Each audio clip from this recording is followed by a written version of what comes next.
Diamond Daniel series. Make Way for Diamond Daniel by Nikki Grimes. Chapter 1. New Kid. Diamond Daniel was a gem waiting to be discovered. Just ask her. So what if she had wild, crazy hair and was skinnier than half a toothpick? On the inside, she was extraordinary, plus super smart.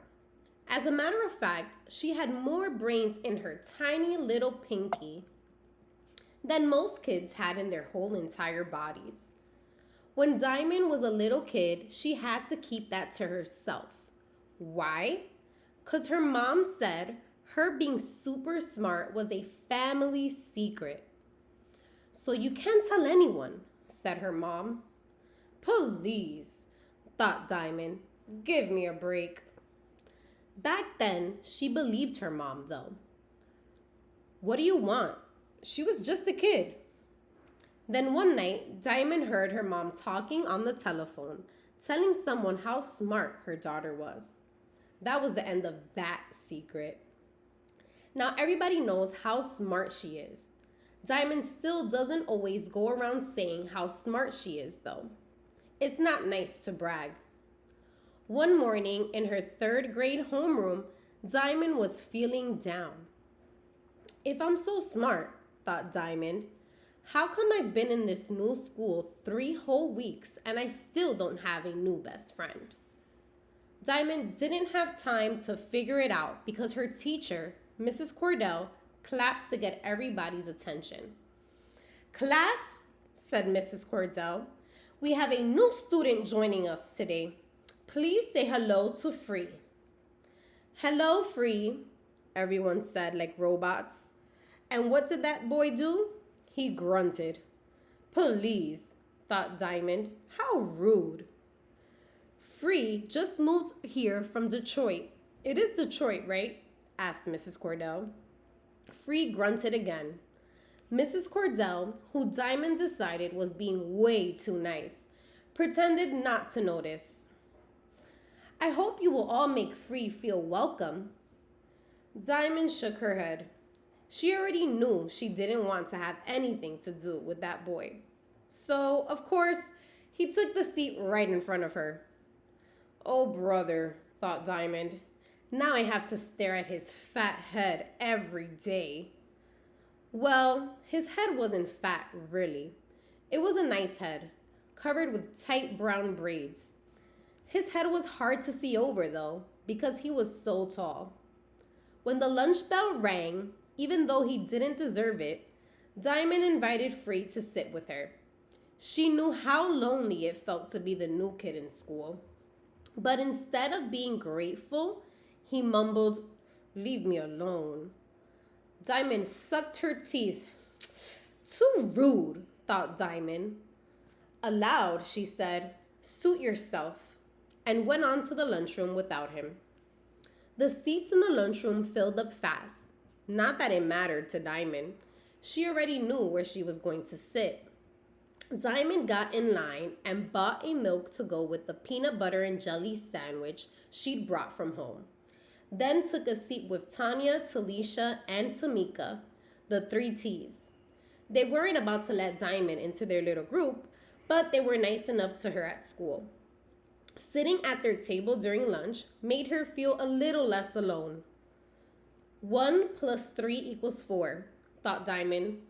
4 is a nice sturdy number, like a table with 4 legs or a square, all cozy and zipped up on all 4 sides. Diamond liked even numbers. In fact, Diamond liked numbers, period. Math made sense to her. Numbers were neat and easy and solid. Not like English, which was full of rules that changed all the time. Yes, math was best. Math was something you could always count on. Well, mostly. For a long time after her mom and dad got divorced, Diamond hated math because all she could see was subtraction. Mom's voice, minus dad's. 2 for breakfast instead of 3. Monday night TV minus the football. It just didn't feel right at first, but things were a little better now. Diamond plus her mom equaled 2, and 2 was a nice even number. And even numbers rule. So while the 3Ts were not her real friends, sitting with them at lunchtime gave Diamond a break from feeling like the odd number she was at school the rest of the day. After all, who wants to feel odd? Diamond couldn't help but notice that Free sat at a table in the back, all by himself. Talk about odd, thought Diamond. She just shook her head. Boys. Chapter 2. Lonely Girl. Diamond was happy to go home that afternoon. The next day was Saturday, which meant no rude boy and no feeling lonely in the schoolyard. Plus, on Saturdays, she could sleep as late as she wanted, and she might as well. She didn't have anything else to do these days. Well, she had homework, but that didn't count. She always had homework. Diamond turned the key in the front door of her apartment building. She was supposed to go straight to her neighbor's on the second floor and wait there till her mom came home from work. Instead, she slipped into the tiny apartment she shared with her mom, dropped her books on the couch, and grabbed her favorite photo album from the bookshelf. Where is it? Thought Diamond, flipping the pages. There. She turned to a page of pictures of herself with her best friend, Alicia, her old best friend, the one Diamond had to leave behind in Brooklyn when her parents got divorced and her mom moved them to this new place in Washington Heights. Diamond sighed. More subtraction, her least favorite kind of math. In the old days, Alicia had been part of Diamond's cozy foursome. Herself, her mom, her dad, plus Alicia made 4. I miss you, Diamond said to the girl in the photo. She missed her dad too, and their old apartment where she had her own room. Here, she had to sleep on a pull-out sofa. It wasn't half bad though. It was plenty room enough for her to stretch out on, even sideways. Plus, her mom had offered her the bedroom, but Diamond had said no. She figured mom should have their own bedrooms. Even so, it was nice having a bedroom with your own desk and stuff. Diamond sighed a second time. Truth is, she missed all kinds of things. Not that her new neighborhood was boring or anything. 147th Street and Amsterdam Avenue was pretty much bursting with life. There was the House of Beauty, where ladies got their hair curled and colored. There was Hal's Hair Shack, where men went for haircuts. There was a laundromat for folks who didn't have washing machines in their basements, and a bunch of different restaurants. Some sold Chinese takeout, some sold fried chicken, and some sold nothing but barbecue. There was a great candy store, a newspaper stand, and a flower stand. As far as Diamond could see, the neighborhood had just about everything you could ever want. Sure is nothing like the quiet old neighborhood we used to live in, thought Diamond. The Brooklyn brownstones had been nice enough, but they were mostly filled with old people on Diamond's block. This new neighborhood was alive like Diamond. The avenue was always busy with all kinds of people coming and going. Diamond figured if she sat perfectly still on her stoop or stared out her window long enough, the whole world would pass by. Ladies in crisp nurses' uniforms catching the uptown bus to Columbia Presbyterian Hospital. Men and ladies in suit jackets catching the bus to fancy offices downtown. There were kids like Diamond playing stickball or handball against the building or walking to school like Diamond did every day. The avenue suited Diamond just fine. Still, that didn't keep her from missing the friends she left behind in Brooklyn. What she did not miss were the loud fights her mom and dad had been having the last few years. Them not living together was definitely better. Diamond ran her finger over Alicia's photo, then closed the album and put it back on the shelf. Suddenly, Diamond's shoulders sagged. Saturdays are a waste, thought Diamond. No more treasure hunts with Alicia. No more sleepovers. No more pictures together. Diamond grabbed her books and dragged herself downstairs to her neighbor's apartment to wait for her mom. "What's the matter?" asked her neighbor, Mrs. King. "Nothing," Diamond said with a sigh. Mrs. King patted her on the head like a puppy, the way she always did. For once, Diamond didn't mind. By the next morning, Diamond felt better, especially when she woke up to a familiar smell. "Diamond," called her mom, "your pancakes are getting cold." Diamond smiled. She liked having her mom all to herself on Saturdays. Plus, there was one more good thing about Saturdays: pancakes. "Coming, Mom." Chapter 3. Here Comes Rude Boy. On Monday, Diamond tried to slip out of the house without a jacket. It was the end of September and still warmish. She had on her red t-shirt, jeans, and a blue vest with rows of red, white, and blue buttons sewn on the pockets. She called it her Independence vest, and she didn't want to cover it up with a silly jacket. She'd sewn those buttons on with her own hands, and she wanted everybody to see them. "Bye, Mom," said Diamond, almost out the door. "Jacket," said Mrs. Daniel. Diamond rolled her eyes, but went back to her closet. Mothers, thought Diamond. There was no point in complaining. It's not like she was going to be late for school. Since school started, she'd been leaving early each morning. She didn't have any special friend to walk to school with, and she didn't want to be reminded by seeing groups of other kids walking together. She felt left out enough as it was.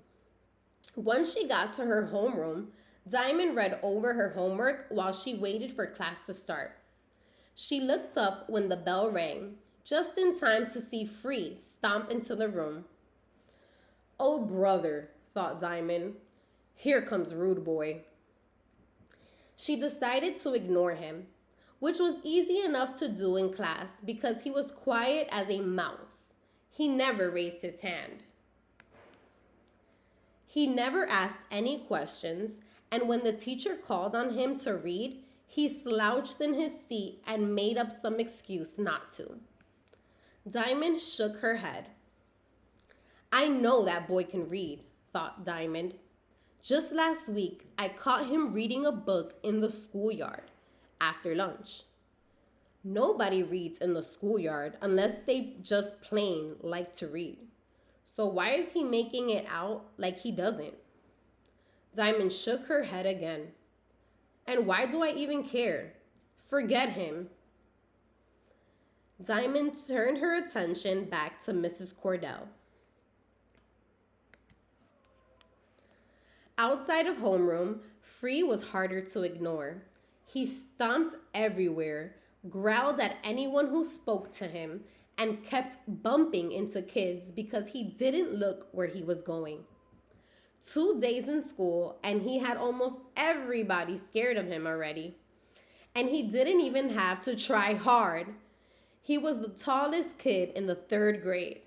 almost as tall as a sixth grader. When you're that big, all you have to do to scare somebody is show up and say, boo. Free never said boo, but he looked mad all the time, and that was enough to scare most of the kids. Diamond wouldn't have cared except Free was being mean to kids who were too little to speak up for themselves. Diamond wanted to do something about it, but she didn't know what. Maybe Mrs. Cordell can help, thought Diamond. One afternoon, she hung around after the last bell so she could talk to her teacher in private. Mrs. Cordell, said Diamond. Yes, dear? What's the matter with the new boy with Free? What do you mean, sweetie? Mrs. Cordell called everybody sweetie. How come he's mad all the time? I don't know, Diamond. Why don't you ask him? Diamond practically choked at the very thought. Never mind, muttered Diamond. I like Mrs. Cordell and all, thought Diamond, but that's crazy. No way am I asking Rude Boy anything. Diamond knew there was something wrong with him, though, and she figured one of these days she'd find out what. That day came sooner than she expected. Chapter 4, Chicken Nugget Tuesday. One Tuesday, it was Chicken Nugget Day. To be exact, Diamond was sitting with the 3 T's when Free stomped into the lunchroom, fists clenched, not looking where he was going, again. He bumped into Jordan, this tiny 3rd grader, and mumbled, "Out of my way, squirt." Poor Jordan shook so hard he dropped his tray. Free just kept going, got his own lunch, and slammed the tray down on a nearby table. That's it, thought Diamond. I'm tired of seeing that boy scare the living daylights out of everybody in sight. Time somebody stood up to him. Diamond walked straight up to Free and said, "What is your problem?" Free looked up from his plate, startled. "Who says I got a problem?" "You have got to be kidding," said Diamond, with one hand on her hip. "See that little kid over there?" With her chin, she pointed to Jordan, who was still on his hands and knees, chasing his spilled chicken nuggets after dropping his tray. "You did that," said Diamond. Free, suddenly looking sheepish, mumbled, "Sorry." Said Diamond. "You should be. Now tell him." Free thought she was kidding, but Diamond glared at him, hand still on her hip. He could tell she wasn't going to go away anytime soon. "Sorry, kid," Free yelled, loud enough for Jordan to hear. Only then did Diamond return to her own table. Diamond kept her eye on Free after that. Whenever she caught him growling at someone, she'd scowl at him. If she heard him yell at little kids, she'd step in front of them, cross her bony arms, and stare Free down until he said he was sorry. After a few days of this, Free did his best to stay out of everybody's way, especially Diamond's. For some reason, he couldn't quite figure it out. He didn't want her mad at him. Later that week, Diamond's mother sent her across the avenue for some Chinese takeout. On the way back, Diamond found Free sitting alone on the stoop of the building on her corner. She had heard he lived nearby, but this was the first time she'd seen him. "Hey," she said as she passed. As always, Free just grunted. Diamond shook her head. "Now, if you were smart," said Diamond, "you could have said, 'Hay is for horses,' if you were smart." "What's so smart about that?" he shot back. Diamond turned around and walked back to his stoop. There was something bugging this kid, and Diamond was going to find out what. Nobody could be that mean all the time for no reason. Could he? Chapter 5. Diamond digs for answers. Who are you so mad at? Asked Diamond. The question caught Free off guard. What? Who are you so mad at? Who said I was mad? Oh, please. All you do is stomp around and glare at people, even teachers. And I have not seen one person do anything bad to you since you got here. Not one. So who are you mad at? Diamond's words were sharp as needles, and Free felt like a balloon that she had just poked a hole in. All the air came whooshing out, and instead of looking angry, Free just sort of sagged. I don't know, said Free in a tired voice. I'm mad at my folks. At my dad mostly. He lost his job and made us move here, and I had to leave all my friends behind. Diamond thought about her old neighborhood and her old friends. The face of Alicia came swimming up before her eyes, and Diamond had to swallow hard.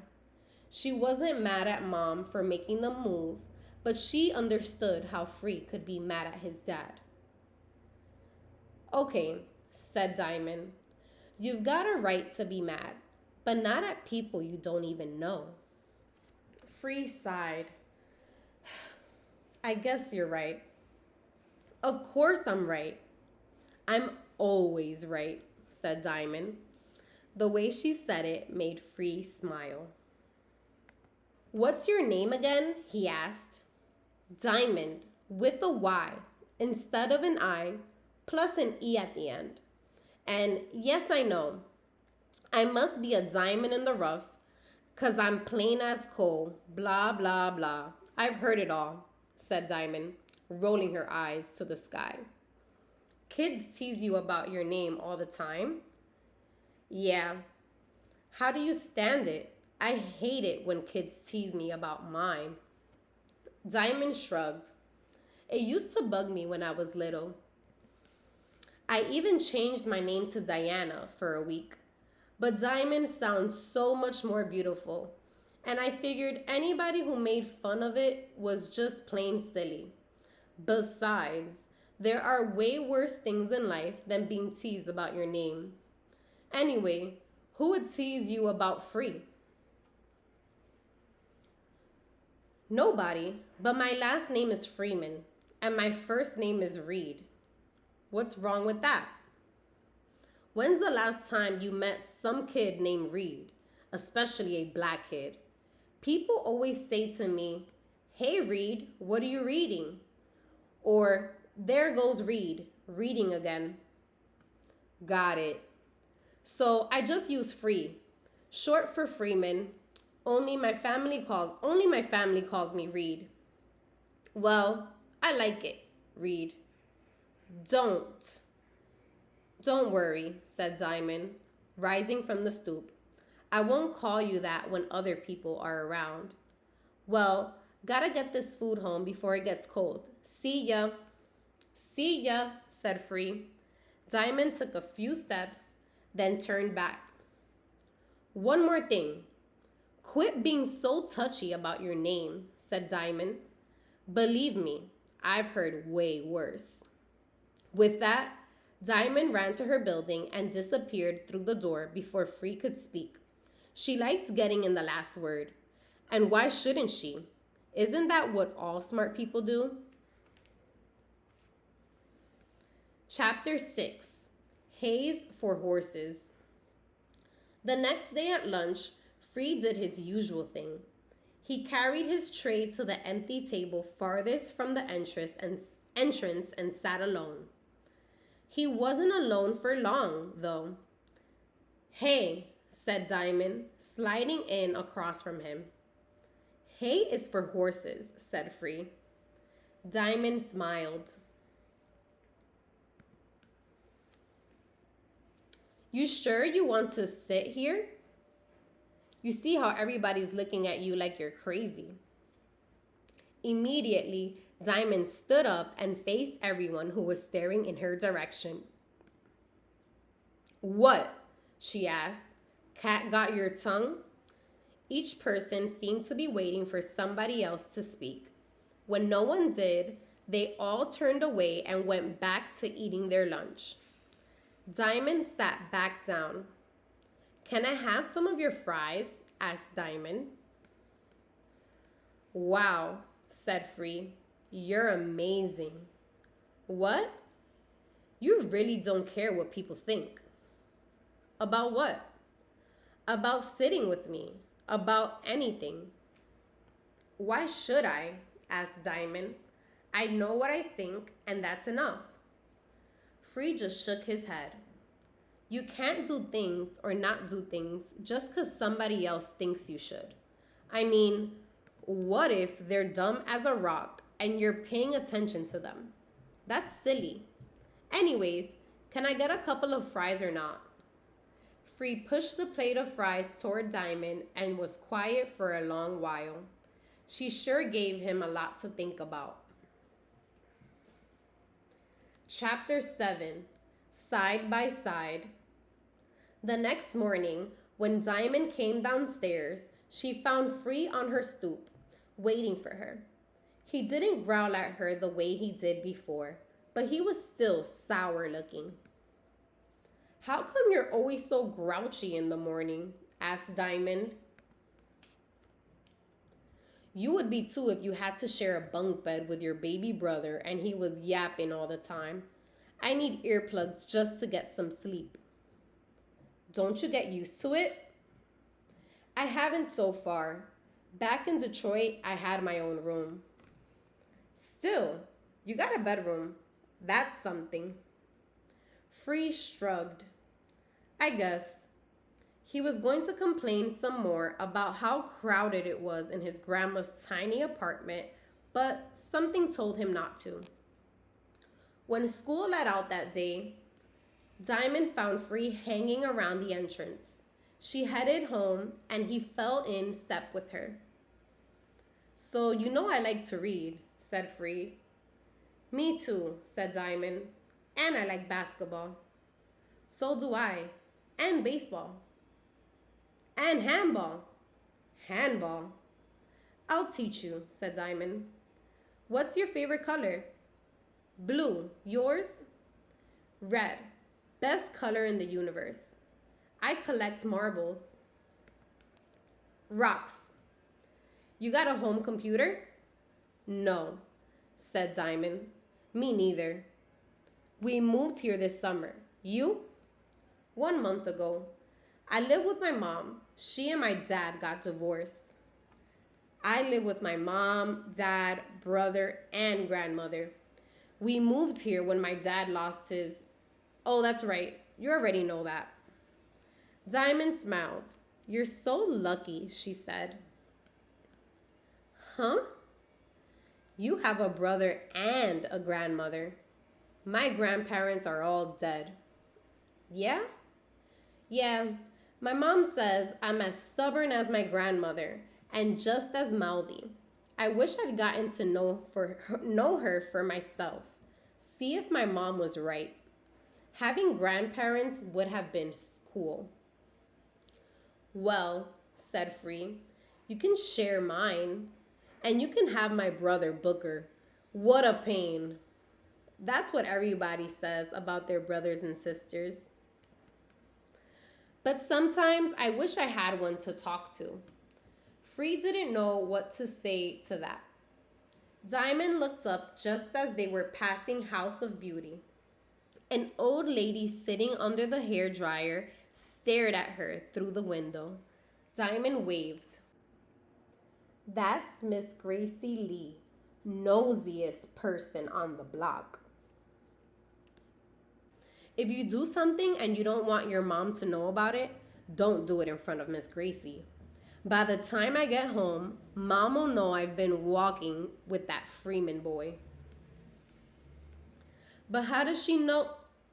She knows everything, said Diamond. Next, she waved to a young mother pushing a baby in the carriage, with two more little ones trailing behind. The lady at the flower stand smiled at her, and she nodded at the man at the newsstand who called to her, "Hey there, Diamond." "You know all these people?" said Free.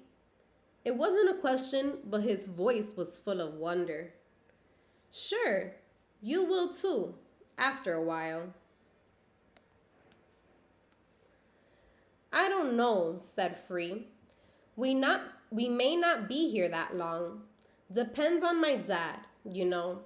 If he finds a job. I mean, when he finds a job. Diamond touched Free's arm. "He will find a job, Free. I'm sure of it. But my mom says even when he does, she knows about me and my dad. You talk about us?" "Well, yeah, you're my friend. Why wouldn't I?" Free relaxed. Let the word friend wash over him. Right.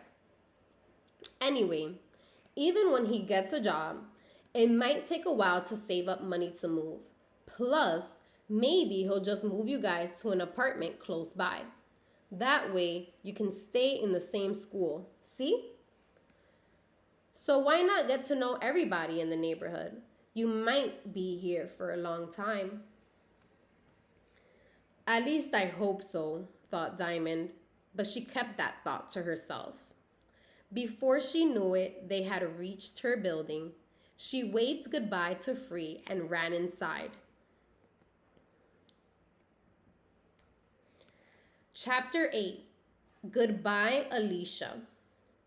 Every day after becoming friends with Free, Diamond left for school at the same time as everyone else, walking side by side with Free.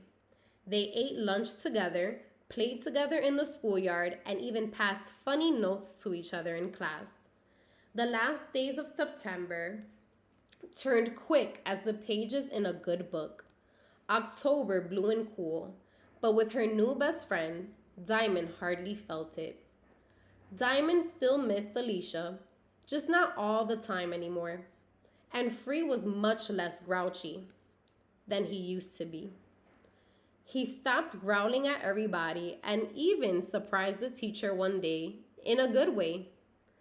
It was reading time, and Aaron, the boy in front of Free, had finished reading his paragraph. Mrs. Cordell skipped over Free because he never wanted to read out loud. "Diamond," she said, "could you pick up the next?" Free raised his hand. "Yes, Free?" asked Mrs. Cordell. "What is it?" "Can I read next?" Kids were poking each other and laughing. Even Mrs. Cordell looked shocked, but she nodded yes. Turns out, Free could read better than almost anyone. Everybody was surprised. Except for Diamond, that is. "Show off," Diamond whispered when Free was done. She was smiling when she said it.